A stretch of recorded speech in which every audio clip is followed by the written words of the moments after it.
people are continue to coming in. So this meeting will be recorded, as you just heard, and we will put the video later on our YouTube channel and then also on our Animal Welfare Slack workspace.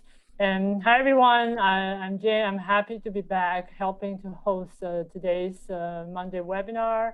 And so before we start, just a little reminder to turn off your microphone and your camera just when Tara is talking.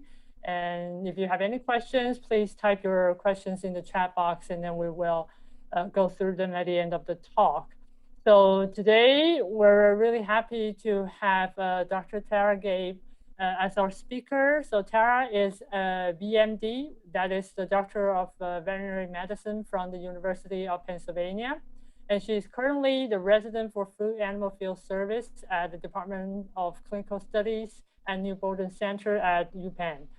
So the focus of her practice is on overall health, welfare, and productivity of dairy cattle, small ruminants, and pigs. And she has extensive field experience, especially with dairy cattle and pigs. She's also enrolled in the American College of Animal Welfare Diploma Program. So today she's gonna share with us her journey toward making sense of animal welfare in the dairy industry. So the floor is all yours, Tara. Really looking forward to your talk. You can get started whenever you're ready. Thank you. Awesome. Well, thank you guys a ton for inviting me. I feel very honored to be talking to you guys. So like Jen said, my name is Tara Gaab. I'm really excited to share my story with you today. I am one of the food animal residents in the field service department at New Bolton Center at the University of Pennsylvania School of Veterinary Medicine. We have a large animal teaching hospital here, New Bolton Center. It's also a referral hospital, so there's a lot of clinical medicine being done here. But in addition to the clinical medicine that I do on a daily basis, I'm also working toward my board certification in animal welfare through the ACAW. So this talk is actually a version of something that I gave a few weeks ago to my colleagues and friends here at PennVet, just in an effort to sort of help my fellow veterinarians get an appreciation for animal welfare, and very specifically my role as a veterinarian in dairy welfare at the farm level, because this is not something that a lot of my colleagues are spending a lot of time researching or looking into or practicing.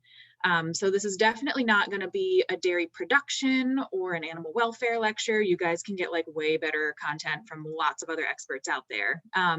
Mostly this is just, I want to let you all know a little bit about more my path that I've taken that's led me to this little subset of vet med. And just give you a glimpse of what's happening within the dairy industry here in the northeastern part of the US. If I can advance my slides. There we go. So just a little bit about me. I'm from Williamsport, Pennsylvania. It's the birthplace of the Little League World Series. If anyone is familiar with that, that's kind of all we've got going on there. It's located in what we affectionately call Pennsyltucky. So it's surrounded by woodland and farmland for over an hour on all sides. And we are a major dairy producing state in the US, which I'll talk about in a little bit. It's really beautiful in the center of Pennsylvania where, if there's not farmland, then there's these beautiful rolling hills and mountains. And looking back on it, it was just a neat experience to grow up in and around the woods. And I totally recommend anyone come visit Central PA anytime if you haven't been here already. But that being said, this is much more the environment that I grew up in and what I was familiar in prior to going off to school. So I do not really have a very intense animal agriculture background. It's something that I sort of learned and developed as time went on. So growing up, I was the kid that loved animals, and I think we can all pretty well identify with that. I knew from a really young age that I wanted to be a veterinarian, but it took me a long while before I was able to figure out what exactly that meant for me and what I wanted to do with it. And interestingly, this is still the same face I make when I get to see pigs. I love working with pigs. For the most part, when I'm out practicing in the field, I'm working with dairy cattle, pigs, sheep, and goats. We actually have a lot of sheep and goats here in this area, mostly backyard flocks and herds, but we do have some production flocks and herds as well. In the summer of 2008, between my junior and senior year of high school, I attended what was formerly known as the Pennsylvania Governor's School for the Agricultural Sciences. The Governor's School programs were intended for like upper level high school students to get a college level experience in some area of their choosing after a rigorous application and acceptance process. And for myself, the Governor's School of the Agricultural Sciences was a 5-week intensive program where 64 high school students from all over Pennsylvania took college level courses in plant science, animal science, agricultural, and food sciences. And this was really my first experience with dairy, like this picture right here, which is not a normal first cow experience. I did then proceed to attend the Pennsylvania State University, where I graduated in 2013 with a bachelor's in animal sciences. And I knew that whole time that I wanted to go to vet school, but I wasn't really sure what I wanted to do beyond that. So I took every opportunity that I could to learn about other species. I became pretty involved in wildlife and zoo programs and clubs when I was in college. So I unfortunately don't get to work with like the creepy crawlies anymore, but that was something that was really fun while I was in school. I then went on to get my veterinary degree from the University of Pennsylvania, where I currently work, in 2017. While I was in school, it became clear to me pretty quickly that like food animal medicine was going to be my future. I found myself often defending the food animal industry and food animal veterinary medicine because, just my time at Governor's School and at Penn State, I happened to be one of the few people in my class that had any experience with animal agriculture. And friends and classmates would ask me, isn't it mean to take tiny baby calves away from their moms? Or, I can't believe farmers would just sell an animal and get rid of her when she's not useful anymore. How can you be okay with that? And at the time I would try to explain like, that's just how it is sometimes. And it's not always as bad as these animal rights groups make it out to be. And you have to remember, these are more than just pets. It's a way of life for these producers. And they're responsible for feeding the rest of us. And, that's kind of how it went on time and time again until Tara became synonymous with like cows and pigs. But I also, through all of that, I really started to develop this passion for food animals and what it took to keep them and their production systems thriving.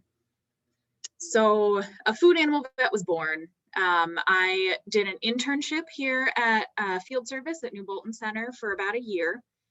And I spent my days just completely out in the field, driving from farm to farm, usually with clinical veterinary students in tow with me in the truck.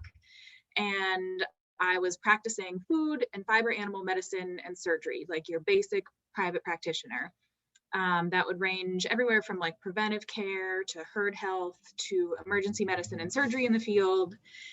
And I gained just so much knowledge, not just of veterinary medicine in that first year out, but about production systems too. So we work with everything from 1,000 cow dairies to flocks of sheep raised for wool to these small like backyard meat goat or like backyard pig operations.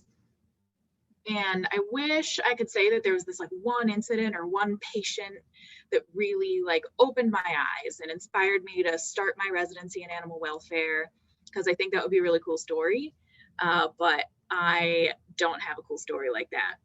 Honestly, I just saw this need that I thought needed to be filled and this niche I thought I could fit into, mostly because I wasn't afraid of having difficult conversations with clients. And I felt like I was someone who could do a good job of understanding different points of view and of moderating these conversations, because often it feels like it's us versus them, farmers versus consumers, meat eaters versus vegans. And I guess like any like meaningful journey that you embark on, I've learned and changed my thoughts and opinions significantly along the way. And mostly what I've learned is that things aren't always so black and white or right versus wrong. And that's for me where it really began to get challenging. So, having not come from an agricultural background, what was impressed upon me the most from people that were from within the industry was farmers always know their animals best. Us outsiders, the consumers or the general public or just suburban animal lovers, we couldn't help that we didn't know any better, because how could you know if you haven't lived that life? Like, if you haven't spent real time with these animals or slept in stalls with them at the county fair, or that just wasn't something that outsiders could possibly understand. And what I learned in particular is that dairy producers are, and rightfully should be, very proud of their industry. What they do, in the face of constant uncertainty and growing unpopularity, they're just some of the most wonderful, hardworking, intelligent people that I've ever had the pleasure of knowing. And they're more often than not the reason that I drag myself out of bed in the mornings or sometimes in the middle of the night, because improving their lives is equally as important to me as improving the lives of their animals. So that's kind of the background that I am coming to you guys with. And I want to, because not all of you are from where I'm from, so I want to sort of give you the lowdown on Pennsylvania dairy so that you know why this is even like a relevant conversation, because certainly not living out in Wisconsin or, those classic dairy states. As of 2020, so Pennsylvania is 7th in total milk production, 6th in total number of cows that we have, and 2nd in total number of farms. So we have like a ton of farms, especially for a state that's not super big. But considering that we are 6th in total number of animals, but 2nd in total number of farms in the United States, I think that really speaks to the size of most dairy farms in Pennsylvania. And we're just made up mostly of small producers. The average size dairy in Pennsylvania only has about 90 milking cows. Whereas in other states, you can have 10, 20, 30,000 cows. 99% of all dairies in Pennsylvania are family owned. And, like I said at the beginning, I didn't want to make this like a dairy production lecture like I would give my students. But this is all kind of relevant because this is the kind of information that we're finding is becoming very relevant to consumers and the general public. And the public's opinions and choices are really what are going to drive the changes that we've seen in the dairy industry so far, and will continue very much to do so. And I think we also have to remember that the average US grocery store shopper is not the same person that they were a generation ago. They have different priorities, different ethical views that have been shaped by entirely different life experiences than generations before us, and often generations of people that are currently farming. So I think it's always important to take a step back and decide what are the things that matter the most to US dairy consumers today. And number one is, and always will be, food safety. Food safety is always going to be a top priority. Nobody's going to buy something that they feel is unsafe. People want to buy something that's at an affordable price. People really like the idea of products that come from local farms or from this idyllic, like small farm where animals are out free to run around, that picturesque red barn, big pasture, white fence. Often that product is perceived to be more sustainable, especially if it's produced locally.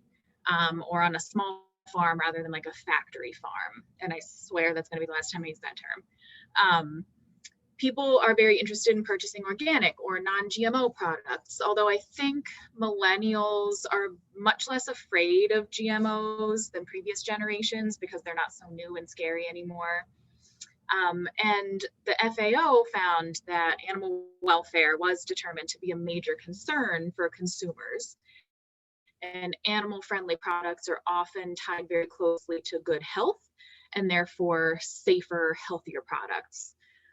Regardless of the finer points that may or may not make that statement true, it is worth noting that products that boast better animal welfare are not necessarily worth the price increase for many consumers, or are something that consumers are thinking about in the act of purchasing animal products, but it's something they think about in general. So, you know, here I am telling you that consumers are very concerned about animal welfare, but in the same breath, I'm telling you that they often aren't willing to pay for a better cared for product. So the next obvious question is like, who cares? Like, how are these opinions actually going to change the industry if consumers aren't putting their money where their mouth is? And I think the two answers to this question, for better or worse, are the vocal minority and social media. So for anyone that might be familiar with the 2019 Fair Oaks Farm scandal, that's kind of the example that everyone here in the US cites when we're discussing welfare in the dairy industry, or the repercussions of not meeting just basic standards, or, you know, the risk of undercover investigations by animal rights groups. So if you're not aware of this incident, I do have a brief news clip that kind of just covers the background of the scandal. Basically, there was an animal rights group called ARM, Animal Recovery Mission, that infiltrated Fair Oaks Farms. And Fair Oaks Farms is one of the best known agro-tourism spots in the country, and was previously considered to be a leader in animal welfare in the dairy industry. And the clip that I'm gonna hopefully show you doesn't show the full video that was released by ARM, but it does give you an idea of some of the things that was in it. So I'm gonna see if I can share this with you guys.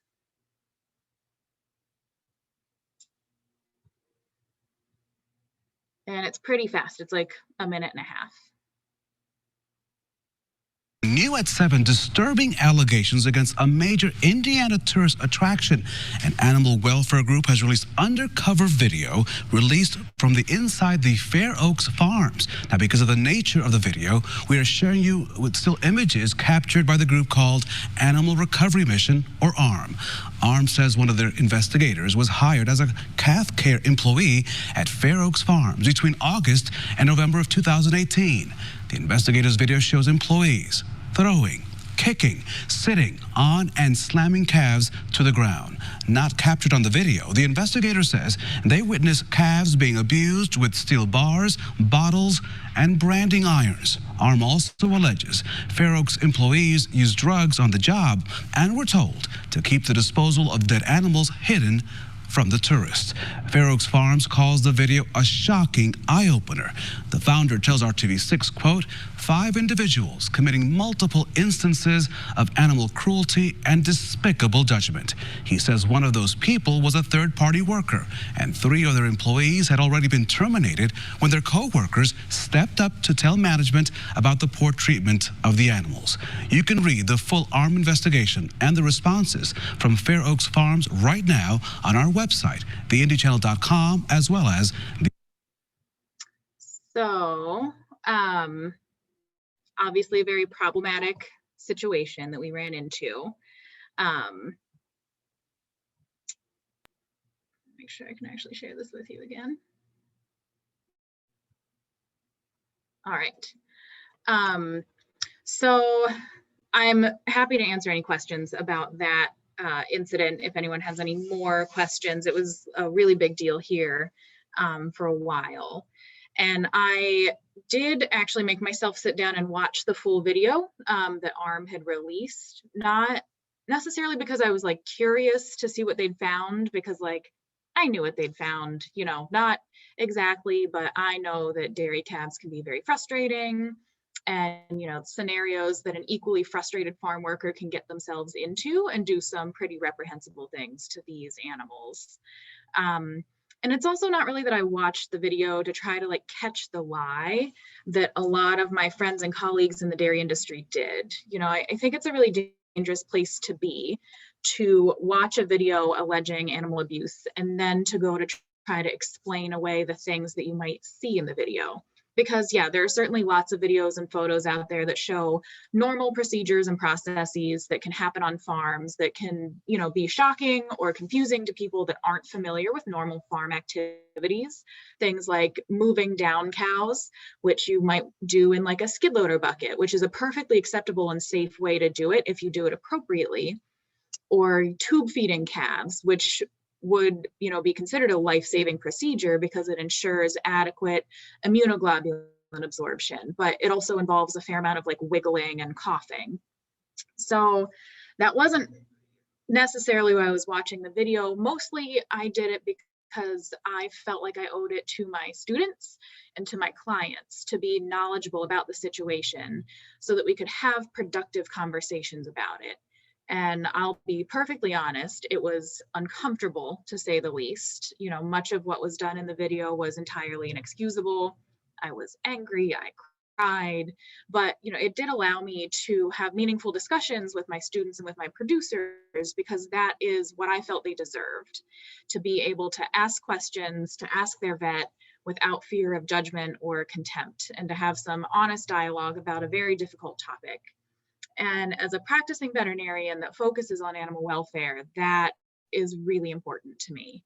So also on a really personal level, I think that that kind of conversation is what's necessary to make strides in improving animal welfare in the food animal system. I was just talking with someone the other day, you know, and the point came up that as veterinarians, we feel very comfortable addressing disease and production measures. We could talk about shipping fever and somatic cell counts all day, even though they're like difficult medical problems to solve. But those are the kind of challenges that veterinarians feel much better suited for. But having discussions with clients and students or friends about welfare issues and the things that the production industry faces, that makes us feel a little more like growth.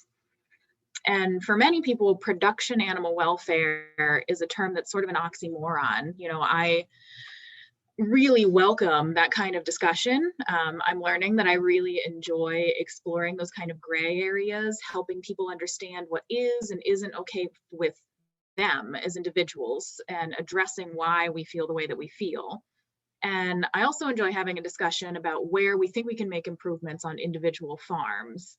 And much of it comes down to the question, how do we want to define animal welfare in an on-farm setting? So the OIE has defined animal welfare as the physical and mental state of an animal in relation to the conditions in which it lives and dies.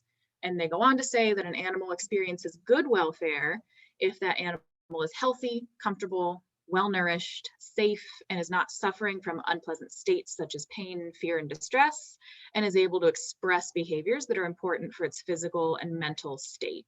And I think that pretty well sums up what we think of as, you know, defining animal welfare. And, you know, there are the internationally recognized 5 freedoms, which I think we all know the best. Or there's the 3 R's that are used particularly in reference to using animals in research settings: reduction in number of animals, refinement of experimental methods, and replacement of animals with non-animal techniques. We also have the more modern take, you know, the 3 realms or the 3 pillars, which I think cover even more ground. They're a little more broad, you know, function, which refers to animal health, natural living, which refers to the ability to express natural behaviors, and effective state, you know, the positive and negative states of existing.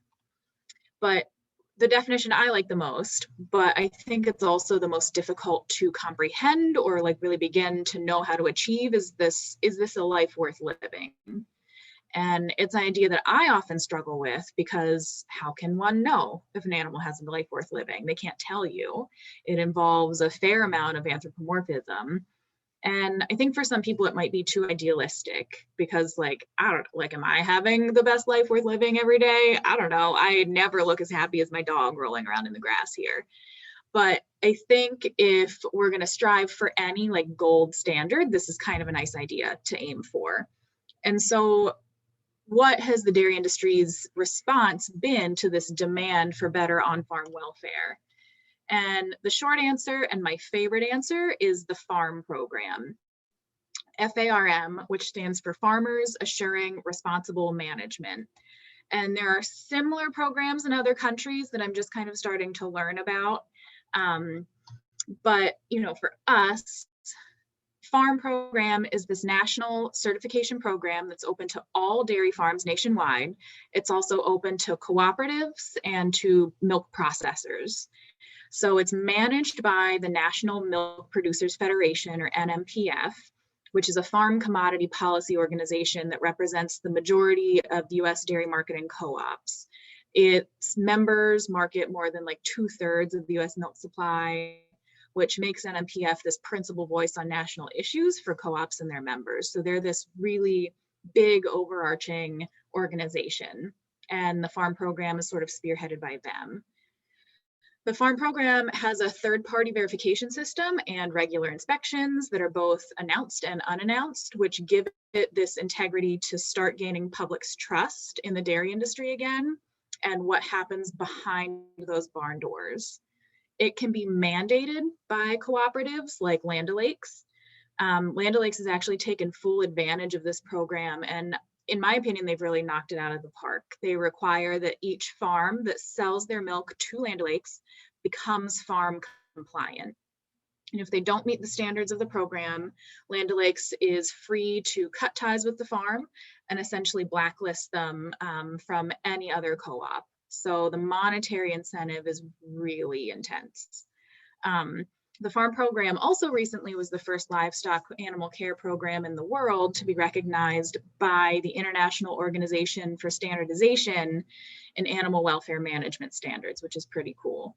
Their standards range from maintaining comprehensive treatment records to maintaining like a herd body condition score of 2 or higher in 99% of the animals. They require regular training and retraining for welfare sensitive scenarios like down cow management and euthanasia. And every person working on the farm has to read and sign an ethics agreement to ensure that, you know, there's this culture that really focuses on animal well-being. And right now, well over 90% of the US milk supply comes from farms that are farm compliant, which I think is really cool. Also, if you're not already familiar with them, the Dairy Cattle Welfare Council is another group that's making great strides in improving dairy welfare and getting information out there to those within the industry, especially. So whereas farm is kind of meant to be more consumer focused, we've got the Dairy Cattle Welfare Council, which spends a lot of time reaching out to veterinarians and producers. They actually have an annual meeting that's open to vets, students, industry representatives, and producers, which I think is really cool because that's the kind of representation that I think is key to realistically making actual tangible changes within the industry. And I've learned a ton at these meetings, mostly from the producers that are doing really cool things out there. They also have regular webinars where they bring in experts to cover the like hot topics in dairy welfare. And I've been happy to see in the last few years that calves are finally getting the attention that they deserve. When for the longest time, they were just kind of ignored outside of research, where mostly they were focused on like production parameters and pneumonia. So like right now, calf housing is a big deal, and cow-calf separation, lameness, pain management, and there have also been a lot of discussions about addressing the very real like animal activism presence. So they've been really useful webinars and meetings to go to, and I think they're a great group. And just seeing all the ways that the dairy industry is making significant tangible strides to improve animal welfare has been really inspiring to me as a young vet, not very long out of school, trying to figure out what I'm meant to do in this world. And in addition to the research that I've been doing for my animal welfare residency, where I've been looking at the welfare of sows that have developed shoulder lesions post-farrowing and assessing different pain mitigation protocols for disbudded dairy calves are my projects I'm working on currently.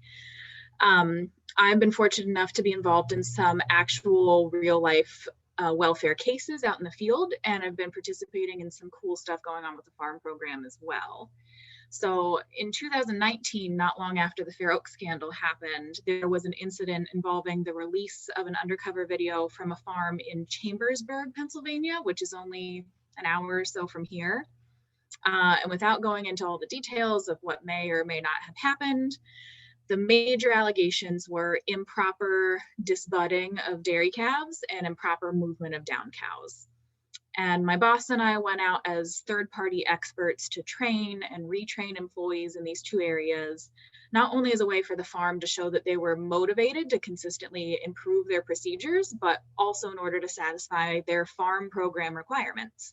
Because as part of the program, if there are any major infractions or deficits, individual situations are assessed, and farms, depending on the infraction, might be given a certain amount of time to make improvements. And the prospect of walking onto a farm that I didn't know, and these people did not know me, and the ultimate goal was to explain to them what they did wrong and how to fix it, like that's really intimidating for a young vet, for I think any vet. You know, because who am I to tell these people how to do their jobs that they do every day, especially after their name had just been dragged through the mud and their entire livelihood was in this like precarious balance and hinged on whether or not we deemed their actions corrected. But I think going in that day with that kind of attitude and being very honest, the owners and the employees ultimately were really grateful to have some guidance and to have some assurance that like they are doing the right thing. And they were relieved to know that they were doing the right thing in many cases. And it ended up being a really enlightening experience for me. And I think this particular experience was one of the many factors that played into what I'm doing today on one of our own farms that I work with through field service. So this year I've actually started a welfare training program on one of our farms where the goal is to make something that's very farm specific with their particular strengths and challenges in mind, but with a basic training structure that could potentially be adapted and used on multiple farms. It's not really anything like earth-shattering. You know, we're using surveys and regular farm meetings to just get input from all personnel, from management, from employees, so that we can really make sure that we address everyone's concerns and opinions. Because too often these kinds of training programs aren't flexible enough to accommodate individual farm variation. And workers, you know, when they're just told what to do with no sense of why and no sense of ownership over the process, even though they're the ones working with the animals 24/7, it can lead to a lot of resentment and non-compliance. So I guess this is more of a project of like how to work with your cow care teams than like standard scientific research, but I'm really optimistic we're going to see some tangible changes in the way that people view their roles as animal caretakers. And a little bonus is this project has fostered a much stronger relationship between management and myself as their herd veterinarian, which is like always the goal on farms. I was actually able to recently participate in a project with the National Milk Producers Federation and the farm program that, you know, was us just explaining the importance of animal agriculture and animal welfare and the roles that various stakeholders are playing, with the goal of eventually communicating that to the United Nations during their annual Food Systems Summit this year. So I think it's kind of exciting to, you know, potentially have veterinarians shown specifically in an animal welfare light on an international stage. So I guess we'll see where that takes us over the next few weeks and months. And there are like a billion things I would love to talk to you guys all about. And I've taken up, I think, a little bit longer of the time than I was supposed to. But I am really happy to answer any of your questions about my kind of unique experience. And I just want to thank you guys for hanging out with me this afternoon. Thanks, Sarah. Thanks so much for, you know, sharing a very, I think, very interesting and very personal story with us. And then I have lots of questions, but then, yeah, just to let our participants know that if you have any question, please feel free to drop them in the chat. And then, yeah, we can, oh, actually, we already had questions. So Heather wants to ask you about, so she's interested to hear what animal welfare training you receive in vet school. And her understanding is that it is fairly limited, and wonder how you think vet school training could do better to include animal welfare in the curriculum. I'm so happy somebody asked me that. I think that's a great question. So thank you. Yeah, it is very limited.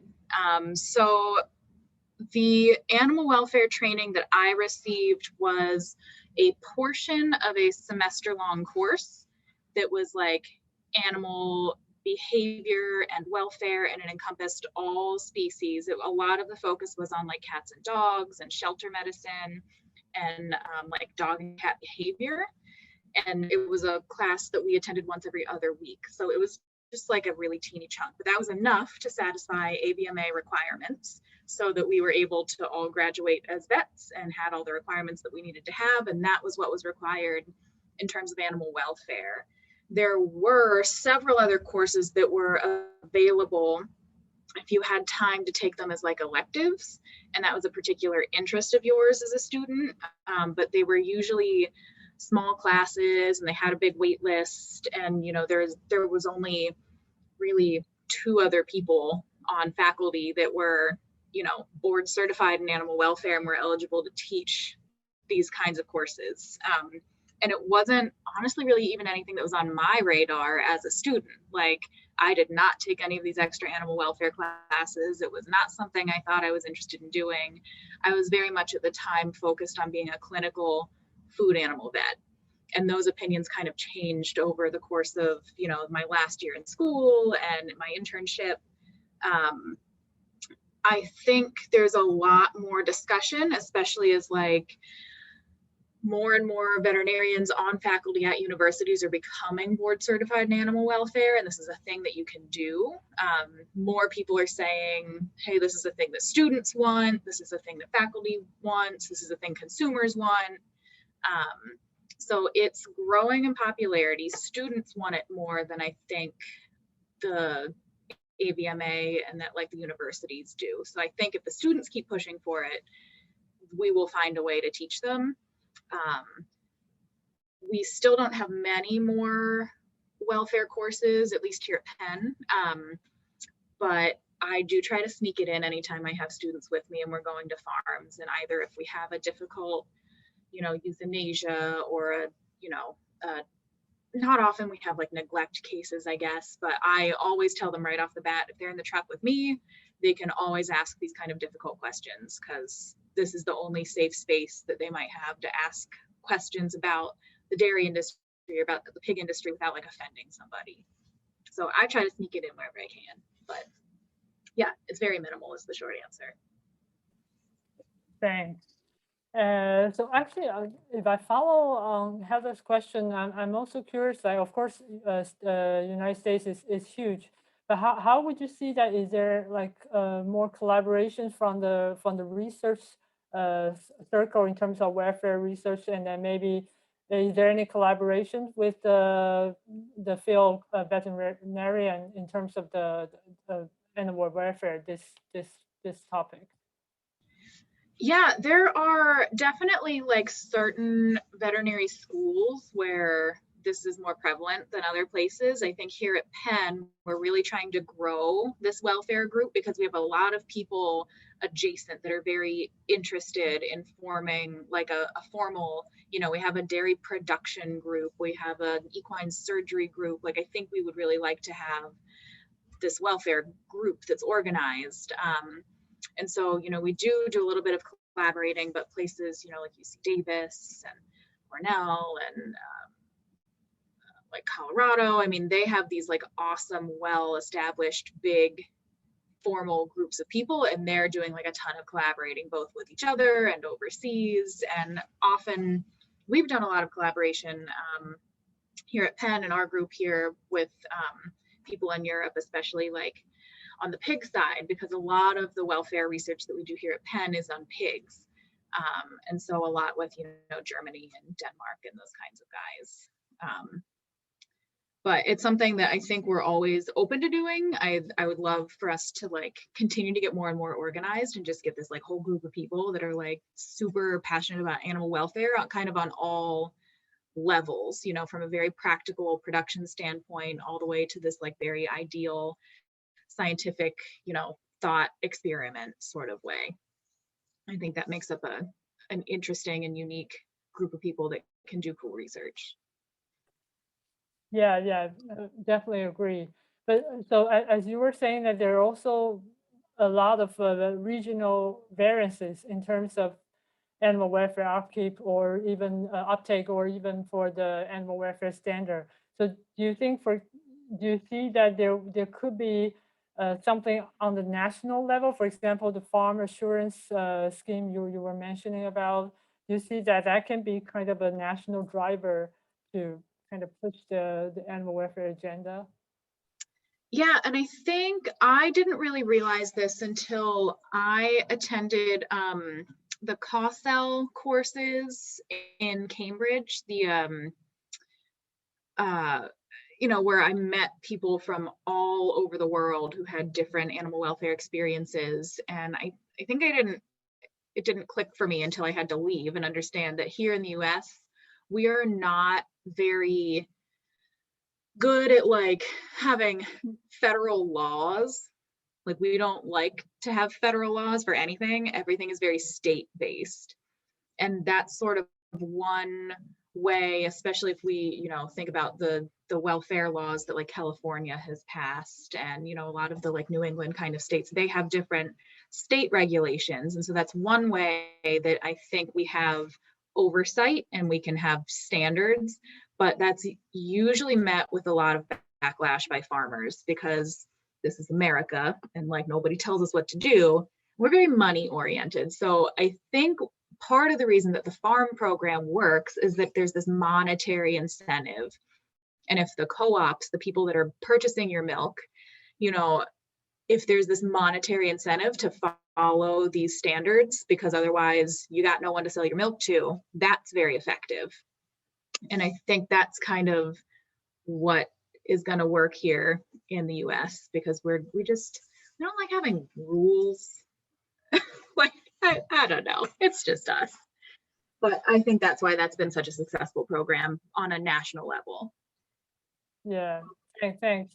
And Katerina wants to say hi to you, and then she will be interested in what you currently find as the most challenging welfare issue relevant for dairy cattle welfare. And she wants to, of course, thank you for the talk, and then you sound really enthusiastic.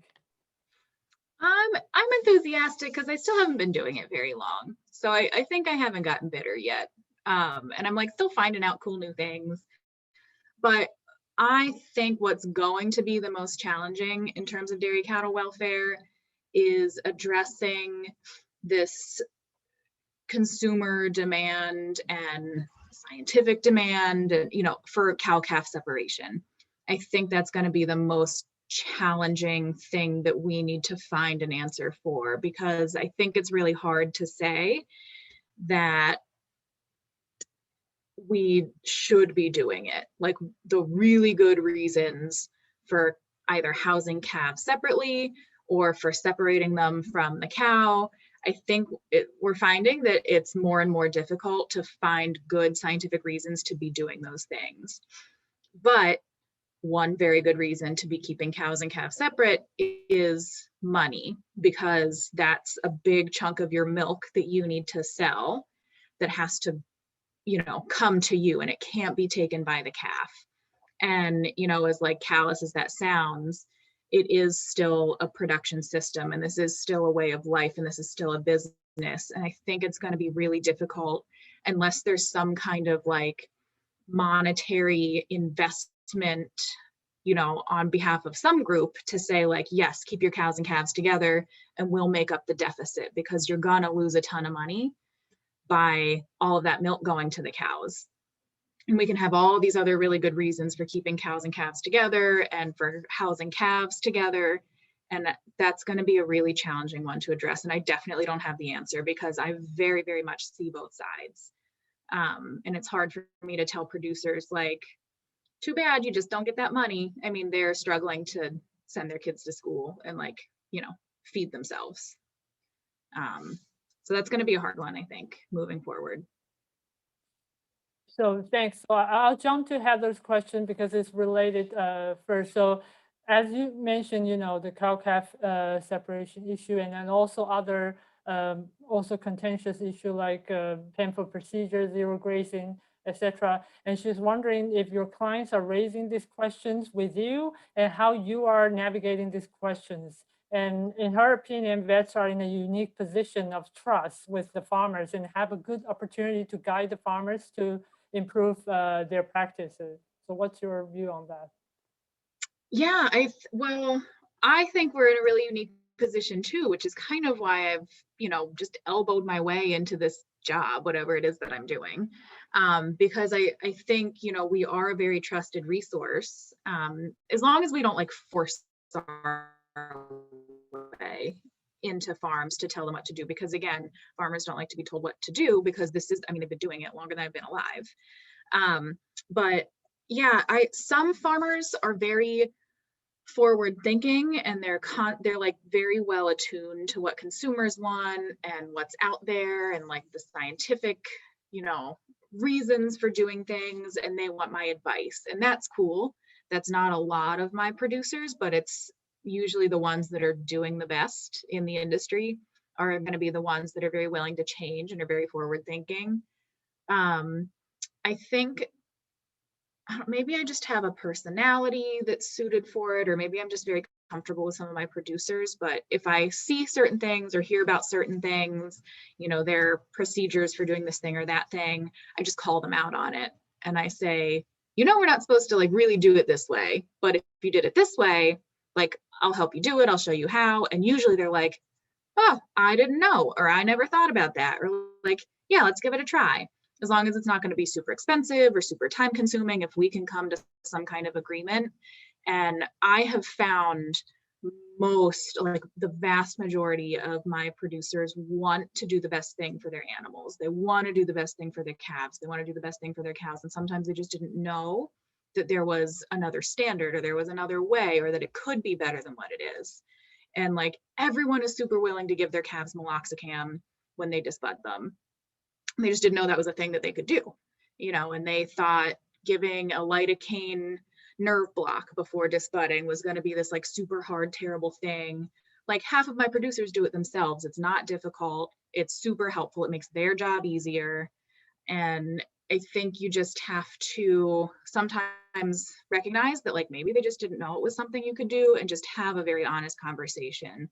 I've very rarely been met with any kind of like aggressiveness or animosity about, wanting to change the way people house their calves. Like, and even if they don't change, I certainly can't make them, but it's something that they can think about.